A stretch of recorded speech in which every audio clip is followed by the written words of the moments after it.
Bütün xəyallarını, gələcəyini onunla qurdun. Həyatın gələcəyin dağılar deyə özündən qorxdun. Artıq onsuz olmaz deyə ruhunla ona təslim oldun.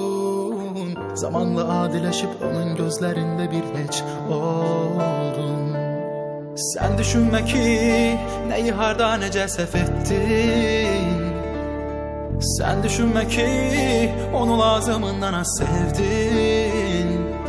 Ona sensiz rahattısa çalış barış bununla. Ağlama değmez göz yaşına, göz yaşını akıtma boşuna. Değmez o atılan tırnağına, tek bırak bunu öz vicdanıyla. Ağlama değmez o göz yaşına, göz yaşını akıtma boşuna.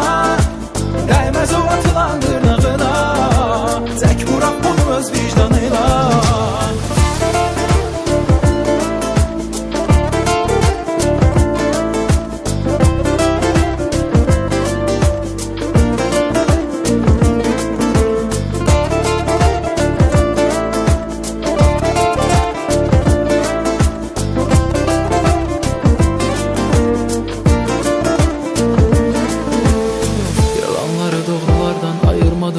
Üzülme, allanan yok aldadan günahkar gözünde günah görme. Sen onu adam bilip bütün varlığınla teslim oldun.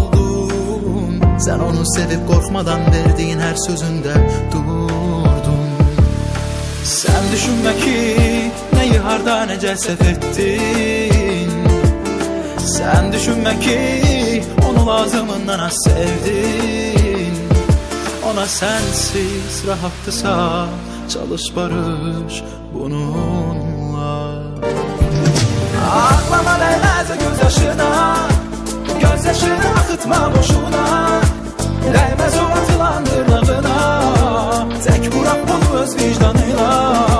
Ağlama değmez o göz yaşına, göz yaşını akıtma boşuna.